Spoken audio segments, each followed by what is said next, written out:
go down Pecan Street. Isn't Pecan Street that really, really long street that goes down by the lake? Yeah, it has this really amazing hill. I always want to go down Pecan Street. One time my dad took me down there, and man, I was flying down the hill so fast with no hands. Woo! It felt like I was flying. So, is your dad going to go with you today? No, he's at work. Is your mom going to go with you? No, I was going to go all by myself. So you're mad at your mom because she wouldn't let you go down Pecan Street, by the lake, down the big hill all by yourself. Yeah, I'm so mad. I think today when she tells me to do my chores, I'm not going to do them. And when she tells me to eat my broccoli, ooh, no, I'm not doing it today. I'm so mad at her. Okay, so you don't want to eat your broccoli and you don't want to do your chores all because you're mad at your mom for protecting you and keeping you safe? She's not protecting me and keeping me safe. I can ride down that street all by myself. Did you ask her if you could go tomorrow with your dad when he's off work? Well, Dad already said we're going tomorrow, but I want to go today. The Bible tells us to honor our mother and our father in Exodus chapter 20, verse 12. I think that your mom is just trying to keep you safe. I think you should honor her.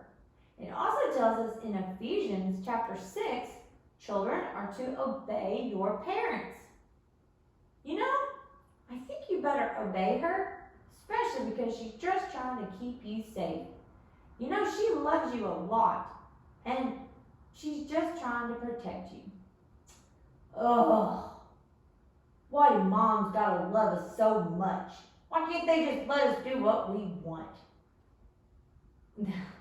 Because that's just how love works. Be safe. Obey your mom.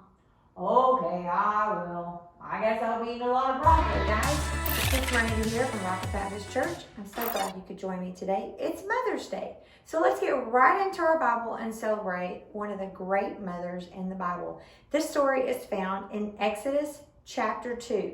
Now, if you remember, there was a really great guy named Moses who led the people out of Egypt when they had been slaves. Remember, he went to Pharaoh and he said, "Let my people go." Remember that?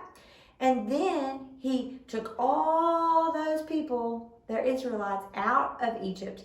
And they got to the Red Sea, and God helped them part the waters. And Moses led those people across on dry ground. Okay, that's Moses. But you know what?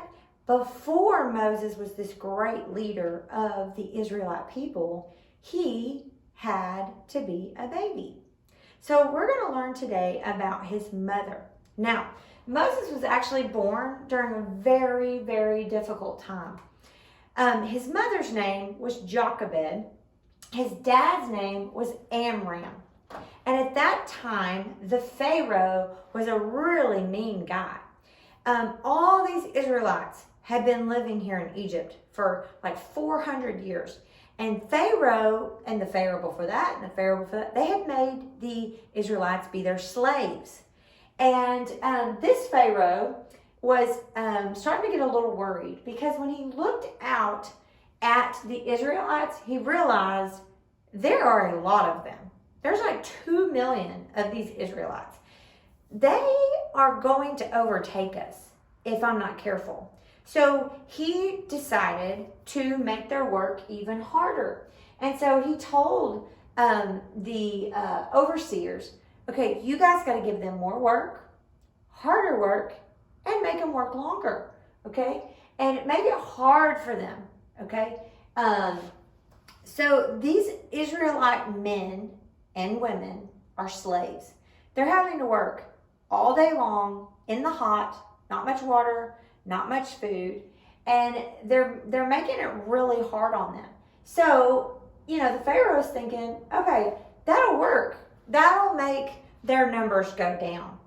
But that's not what happens. They keep having kids. They keep being happy. They were sad, they were grumbling, but they weren't like giving up. They weren't just laying on the ground crying and passing out. No, God was giving them strength. God was blessing them, and they were still able to have children. So the Pharaoh's like, work them even harder. Beat them even more. Make it so hard on these people. But guess what?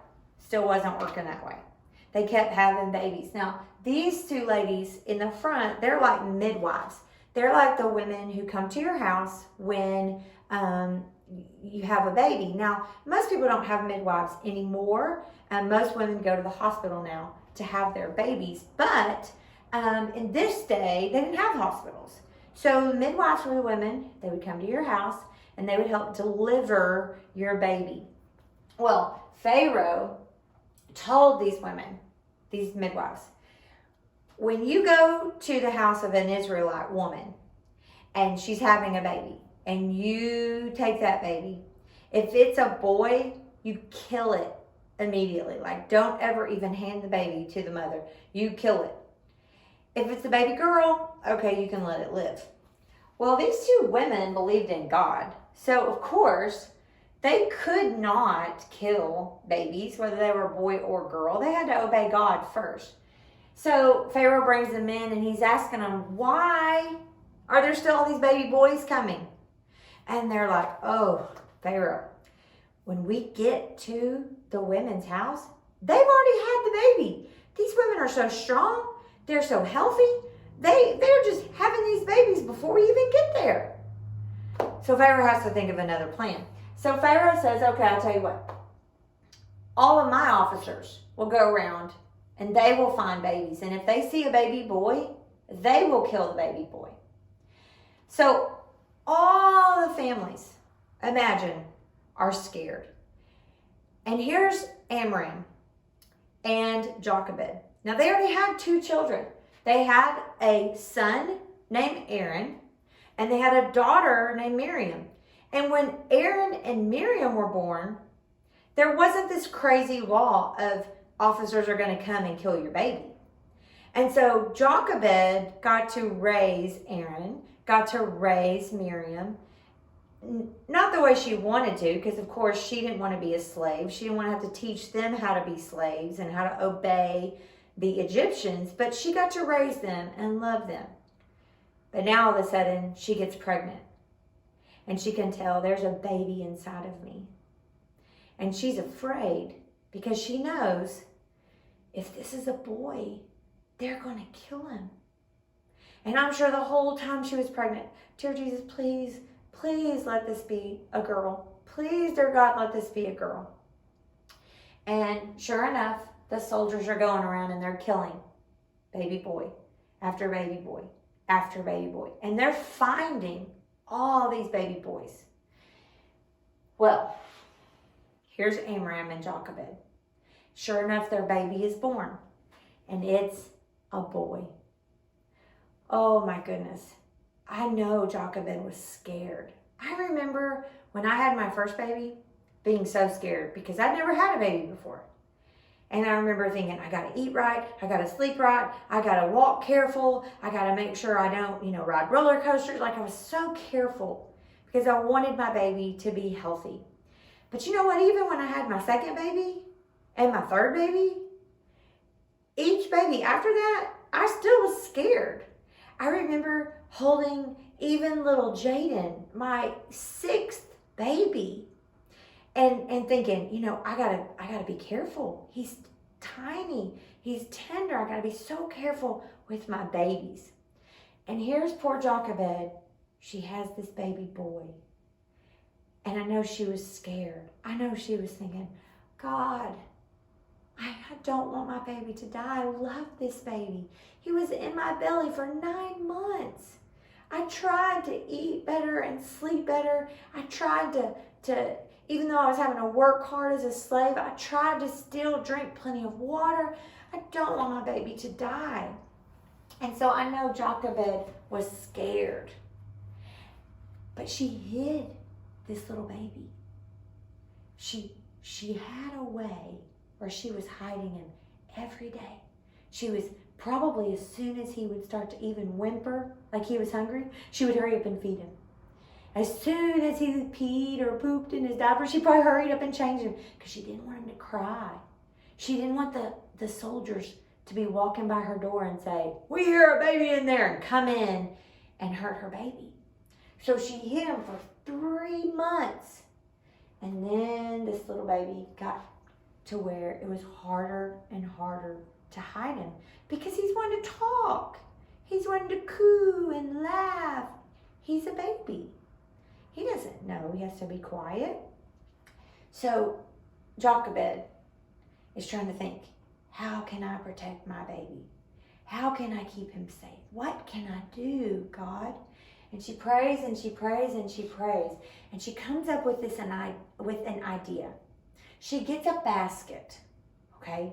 Everybody used baskets back then. But usually you didn't put a basket in the water. You usually, hung it up or put it down to put fruits and vegetables in, things like that. But she has a plan. She takes this basket and she rubs tar and pitch. It's kind of the same thing they put in Noah's Ark to keep the water from coming in between the wood, okay? It's like a gluey, sticky substance that's waterproof. So she's rubbing it all on this basket. She's going to put this basket in the water. She has a plan. Well, they live close to the Nile River. Now, the Nile River is not a safe river, okay? There are dangerous things in the Nile River, and the water rushes really fast. But Jochebed puts this little baby into a basket, and she hides it in the tall bulrushes. And the basket starts to float and float away and float away. And sure enough, Jochebed couldn't do anything else but pray. Dear Jesus, dear God, please keep my baby safe. Well, Miriam, the big sister, she's kind of watching. She's walking along the riverbank and she's watching and she's watching.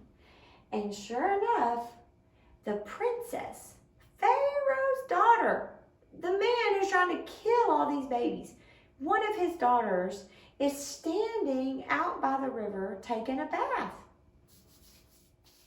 And here's this basket flown by. And she hears the crying. And she tells her servants, "Go get that basket. Bring it over here." And she opens it up. And sure enough, she sees a baby in that basket. And her heart just melts. Like, oh, he's so cute. Oh. And she says, this is one of the Hebrew babies. One of the Israelite babies. But she decides that she's going to keep that baby. Well, right about that time, here comes Miriam, and she says, "Oh, do you want me to find a nurse that can feed the baby and take care of the baby? And then when he's old enough to bring him back to the castle for you?" And she says, "Yes." So, of course, who does she choose?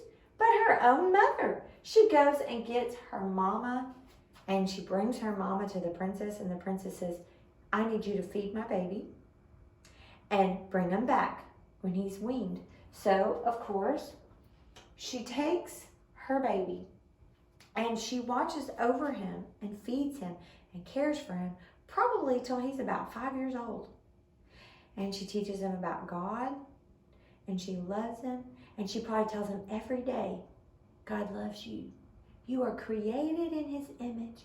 You are special. You are loved by God, and we love you. We will always love you. She probably sang him songs like, Jesus loves you.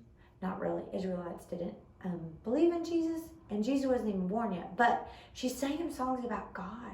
God loves you. He cares about you. He made you. Okay? And she brings him back to the princess, and the princess raises him, and she names him Moses, which means I drew him up out of the water. Wow. Now, here's the thing. I want to talk to you about your mom. Okay? We learned that this mom, Jochebed, protected her baby. You know, if you're alive today, that probably means your mom has protected you, or your grandma, or your aunt, or your whoever is taking care of you. She's protected you. If you're alive today, that means she's probably also made sure you had food to eat and good healthy things to drink.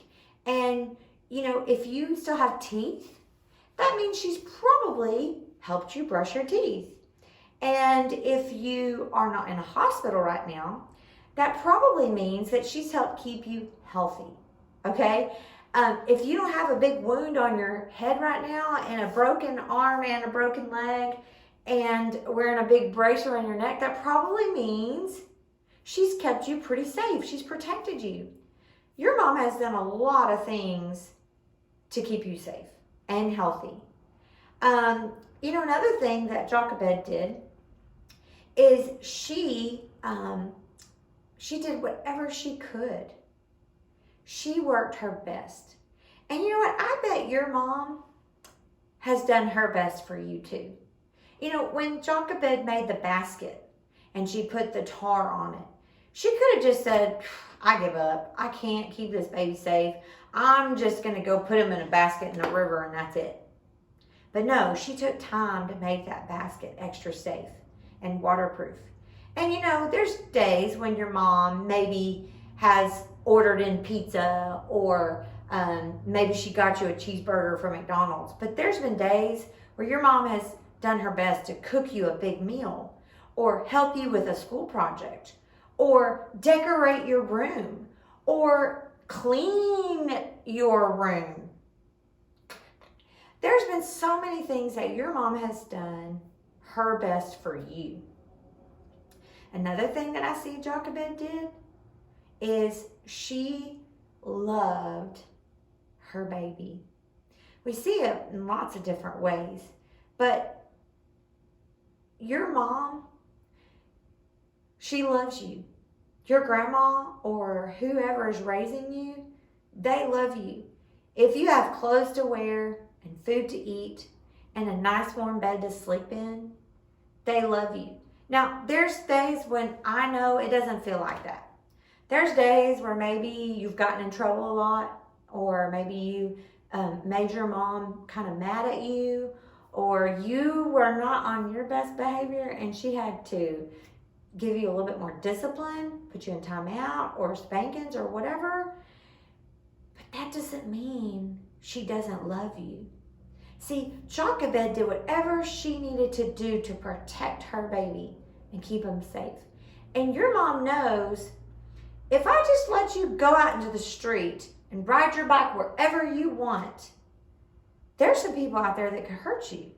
There's cars and bicycles and things that could hurt you. Your mom knows that, you know, if she doesn't get you to do your schoolwork, that it's going to affect you the rest of your life. You got to be able to read. You got to be able to do math. You got to be able to do schoolwork. Your mom isn't trying to be mean. She's trying to protect you and help you and keep you safe. Okay? Because she loves you. She's doing what she needs to do to keep you safe.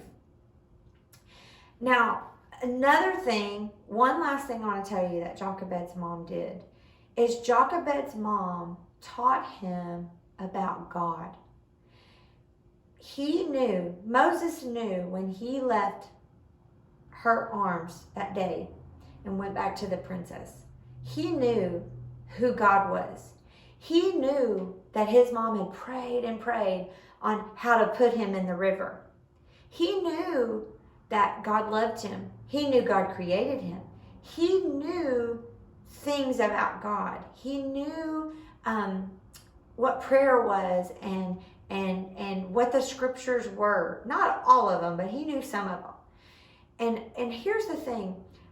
I hope that your mom is praying for you. I hope that your mom is reading you the scriptures. I hope that your mom is singing songs to you about Jesus and God. If she is, oh my goodness, you need to give her the biggest hug and say, thank you, thank you, thank you, thank you. Because there's a lot of moms out there who don't do that. They don't teach their kids about God and Jesus, and they don't sing songs, and they don't read them Bible stories. If you have a mom who doesn't do that, then I would encourage you, maybe for your birthday or for Christmas, or even for just, hey mom, it's summer almost, and I want a Bible to read.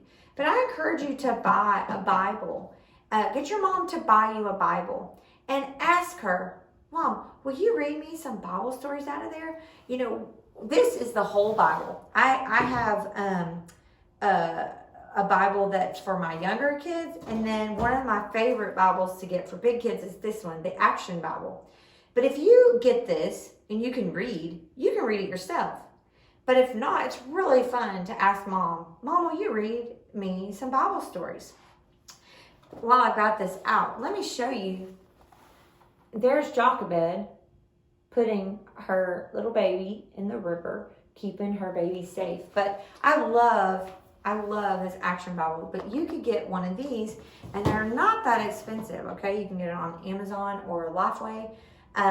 But, all right, so you got a bag. Hopefully, everybody got a bag dropped off at your porch. If you haven't got one yet, it's coming today. We're delivering these on Saturday and Sunday. So if you haven't got one yet, you should.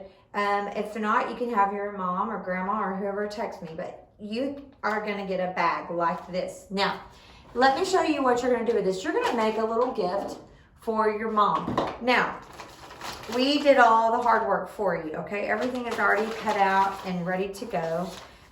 You should have some kind of candy bar, okay? And this is for your mom, okay? She wants to share it with you later. That's fine, but this is for your mom, okay? All right, so you're going to take your little face. You're going to glue on your mask. Now, I have a glue stick. That's really the easiest way to glue on the mask, but if you have regular glue, you can use that too. And then you're going to put the little mask on, okay, like this. Now, if you have a marker or a pen or even a pencil, you can draw little eyes in there, maybe put some little eyelashes. You can even draw a little smiley face, okay? And then what you're gonna do is you're going to tape. If you want to glue stick this too, you can, but it's a little easier if you tape. I'm going to roll my tape so that it's sticky on both sides. And I'm going to put that on the back of my face. And then I'm going to tape that to the top of my candy bar. Okay? So here's my face with the mask on it. And then I've given you some yarn. That's for hair, okay? Now, if you want to use glue stick, it will work, but you're going to have to be only using one piece of yarn if you do that. I am putting a piece of yarn here, and I'm putting some glue on the top of the face. And then I even put some over here on the side because I don't want her hair to go all the way over into that. And I'm using one piece of yarn. If you want to use another piece of yarn, just put a little bit more glue right here on top of that yarn and like kind of some of the face. You could even, okay. Ta-da! Now what you're going to do is, and make sure you don't make this and then give it to her like right away. Like let it sit and let it dry for a little bit, but you're gonna have your cape and you can do it short ways. I'm gonna do mine long ways, okay? And the easiest way to do this, okay, is with some tape. Now, if you don't have tape, you can glue this because really it doesn't matter if the package of the candy bar gets messed up. your mom is still going to be able to eat it, okay? But in the back, if I take a piece of tape, okay, and you might need to get a helper for this if you have a big brother or sister or your dad, but in the back, you can tape this felt or fabric, but it's felt is what it's called. You take the tape and you can tape that on at the back, and then you take another piece of tape and you tape the front. Okay? Now, that, you know what? That tape is not that pretty in the front. So I'll tell you what I'm going to do. Watch this. This mom is still going to love this candy bar, but I'm just going to put a little bit of glue right there and a little bit of glue right there and try to glue it to where it goes on her face, not her candy bar clothes, but that's okay if it does, because like I said, she's going to open it up and eat it anyways. But then, ta-da, you got superhero mom. Now I gave you a little piece of paper and it's got a heart. It says, Mom, you are my superhero. Okay? And this you can tape onto the bottom. Now see, I need to let mine sit so that glue can dry onto my felt. Dry, please, dry. Okay, so I'm going to tape my little paper. Now, here's the deal with the paper. I left a little bit of space down here so you could write your name, okay? So write your name on it, because she'll probably keep that card forever. She might take a picture of your little superhero person you made her, and she'll eat her candy bar, and then she'll probably keep this little paper. So write your name on it. And if you want to write a special secret note on the back of it, like, I love you, Mom, or thank you, Mom, for always helping me with my schoolwork, or thank you for doing this, I want you to do that, okay? So we made a special gift for our moms. We talked about our Bible story with Jochebed. I want to tell you one more thing about Jochebed. Remember how I said this was a hard time that Jochebed had her baby? This is kind of a hard time for us because we're not getting to do all the things that we want to do. And I bet your mom has had to go above and beyond her normal duties. You know, she's having to clean up more because you're at home and you're making messes. She's having to make you more meals. You know, you're not going to school and eating at school. She's having to make you lunch and maybe breakfast and supper and snacks. And then, you know, you're probably leaving your snack trash out or something, and she's having to clean up after you more. She's helping you with your schoolwork, not just homework, but your schoolwork. And she's helping you with, you know, playing more and exercising, and your mom is doing more, okay? And I just want you to give her an extra special hug today and look her right in the eyes and say, Mom, thank you for all your hard work. I love you so much. I hope you have a happy Mother's Day. And remember, she's not getting to come to church.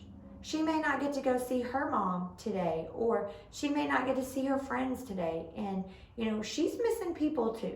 So give her a good hug and tell her that you love her. And moms who are watching this, thank you for being a good mom. You are a superhero for sure. God looks down on you and he's so proud of you. Keep your chin up.